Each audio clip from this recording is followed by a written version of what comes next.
بسم اللہ الرحمن الرحیم۔ ہیلو، میرا نام کاشف ہے۔ میں سرد خانے میں کام کرتا ہوں۔ ایک رات گمنام کال کی آمد پر ایک ایمبولنس لے کر جب پہنچا تو سامنے ہی ایک لاش پڑی تھی۔ ویرانے میں سال کی آمد اور پھر لاش کی برآمدگی میرے لیے کافی پریشان کن تھی۔ میں اور ڈرائیور حیران پریشان اس منظر کے بارے میں سوچ رہے تھے، لیکن ہم دونوں کی ہمت نہیں ہو رہی تھی کہ ہم نیچے اتر کر لاش کو اٹھا لیں۔ رات کے 2:15 بجے کا ٹائم تھا۔ آخر ہمت کر کے ہم لوگ نیچے اتر کر لاش کے پاس پہنچے اور ڈرتے ڈرتے لاش کو کپڑا ڈال کر اٹھا کر اسٹریچر پر ڈال دیا۔ ہم دونوں کو یہ لگ رہا تھا کہ جیسے وہاں کوئی تیسرا انسان بھی موجود ہے جو ہمیں دیکھ رہا ہے۔ ہم آس پاس ہر جگہ دیکھتے رہے۔ یہ ایک سڑک پر انجان سی جگہ تھی جو کہ ویران تھی اور صرف جھاڑیاں ہی جھاڑیاں تھیں۔ نامعلوم بدنصیب انسان کون تھا اور کہاں سے آیا تھا اور کس وجہ سے موت کے گھاٹ اتار دیا گیا تھا۔ ہمیں یہ یاد آیا کہ ہم نے پولیس کو بھی اطلاع نہیں دی تھی، تو ہم اور بھی پریشان ہو گئے۔ ہم نے اپنے ادارے کے سربراہ کو فون کیا اور اس کو بتایا کہ ہم اس طرح فون کال آنے پر بدحواسی میں چلے آئے ہیں اور ہم نے لاش کو اسٹریچر پر ڈال کر رکھ لیا ہے، لیکن اب ہم پریشان ہیں کہ ہم نے پولیس کو اطلاع نہیں دی۔ تو پہلے انہوں نے ہمیں برا بھلا کہا اور پھر کہا کہ وہیں ٹھہرو، میں کسی کو بولتا ہوں، اور جب تک پولیس نہ آئے تم لاش سے دور بیٹھ جاؤ یا گاڑی میں بیٹھ کر انتظار کرو۔ ہم نے ایسا ہی کیا اور ہم بیٹھ کر انتظار کرنے لگے۔ 1 یا آدھے گھنٹے بعد ایک پولیس موبائل آئی جس میں کوئی بد مزاج سا پولیس سپاہی اور انچارج تھا اور ڈرائیور تھا۔ شاید یہ تینوں لوگ نیند سے اٹھ کر بھیجے گئے تھے، اس وجہ سے وہ اونگتے اونگاتے منظر پر پہنچ گئے۔ انہوں نے ہم سے پوچھا کہ ہمیں کس نے اطلاع دی۔ ہم نے ان کو بتایا کہ ان فون نمبر سے کال آئی تھی، آپ میرا موبائل چیک کر سکتے ہیں۔ اس نے دیکھا تو ایک نمبر شو ہو رہا تھا۔ کال کا دورانیہ دیکھا اور پھر ضروری کارروائی کے بعد لاش کا جگہ کا اچھی طرح سے معائنہ کرنے کے بعد اس نے ہمیں یہ کہا کہ ہم لاش کو لے جا سکتے ہیں، اور پھر ہمیں اپنے ساتھ تھانے چلنے کو کہا اور کہا کہ پہلے ہم اپنا بیان دیں، اس کے بعد لاش کو ہاسپٹل منتقل کر دیں، کیونکہ وہاں پر گہرا اندھیرا تھا اور جھاڑیوں کی وجہ سے ماحول بھی خاصا ڈراؤنا اور خوفناک تھا۔ اسی وجہ سے پولیس والے بھی وہاں زیادہ دیر رکنا نہیں چاہ رہے تھے، تو ہم ان کی ہدایت کے مطابق پہلے لاش کو اٹھا کر ان کے ساتھ تھانے لے گئے۔ لاش کا اچھے سے معائنہ ہوا، اس کے بعد ہم نے تحریری بیان دیا اور پھر ہم لاش کی تصویریں اتروا کر لاش کو لے کر ہاسپٹل آ گئے۔ وہاں پر ضروری کارروائی کے بعد ہم نے لاش کو اپنے سرد خانے میں منتقل کر دیا۔ میں اور ایمبولینس کا ڈرائیور اس واقعے سے شدید ذہنی تھکن کا شکار ہو گئے تھے، اور ساتھ میں ہمیں ایک عجیب خوف نے آن گھیرا تھا۔ تھوڑی سی دیر میں ہی صبح کی اذان ہو گئی تھی۔ صبح کی اذان کے بعد ہم نے منہ دھو کر چائے منگوا کر پی، جس سے ہمارے حواس تھوڑے بہتر ہوئے۔ اس کے بعد ہم نے باری باری جا کر نماز پڑھی اور پھر سے اپنی کرسیوں پر آ کر بیٹھ گئے۔ ویسے تو لاوارث لاشیں اٹھانے کا ہمارا کام تھا اور ہم آئے دن ہی ایسے کیسز نپٹاتے رہتے تھے، لیکن صرف اور صرف ہم اس چیز کا شکار تھے کہ رات کو اس پہر ہم کو کس نے کال کر کے وہاں پر لاش کی اطلاع دی تھی۔ صبح انچارج کے آنے کے بعد پولیس کی طرف سے لیٹر بنانے کے بعد لاش کو پوسٹ مارٹم کے لیے ہاسپٹل منتقل کر دیا گیا تھا۔ پوسٹ مارٹم کے بعد ہی بتایا جا سکتا تھا کہ لاش کے ساتھ کیا ہوا ہے اور یہ کس کی لاش ہے، کیونکہ لاش کا چہرہ بہت بری طرح مسخ کیا گیا تھا۔ صرف اتنا معلوم ہو سکتا تھا کہ یہ کسی مرد کی لاش ہے جس کی عمر 30 سال سے اوپر ہے۔ شناخت کے لیے ہم نے اس کے کپڑے، جوتے اور ہاتھ میں پہنی ہوئی گھڑی محفوظ کر لی تھی۔ آس پاس کے تھانوں میں اطلاع دے دی گئی تھی۔ تحقیقات کے بعد ہی سامنے آ سکتا تھا کہ یہ کون ہے۔ پوسٹ مارٹم ہونے کے بعد لاش کو دوبارہ سے ہمارے فلاحی سرد خانے میں منتقل کر دیا گیا تھا۔ ویسے تو یہ کوئی روزمرہ کا ہی واقعہ ہوتا، مگر پریشانی صرف اس بات کی تھی کہ جس نمبر سے کال آئی اس کا فی الحال کچھ بھی پتہ نہیں چلایا جا سکا، کیونکہ نمبر کی کوئی لوکیشن ہی ٹریس نہیں ہو پا رہی تھی۔ یوں لگتا تھا جانے نمبر کسی انسان کے استعمال میں ہے بھی یا نہیں۔ انچارج کے اثر و رسوخ کی وجہ سے ہماری خاصی گلو خلاصی ہوئی، ورنہ ہم دونوں مزدور آدمی اس کیس میں دھر لیے جاتے۔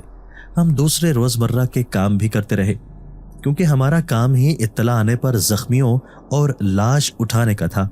زخمیوں کو ہم ہاسپٹل چھوڑ کر آتے تھے اور لاشوں کو لا کر ضروری کارروائی کے بعد سرد خانے منتقل کر دیتے تھے۔ کچھ لاوارث لاشیں کئی مہینے تک ہمارے یہاں رہتی اور اپنے وارث مل جانے پر ان کی تدفین ہو جاتی۔ چند ایک ہی ہیں جن کو پولیس کی اجازت سے ہم نے امانتاً دفن کیا ہوا ہے، اور ایسے کیسز میں بھی کبھی کبھار ہی کوئی لاش بے وارث رہتی۔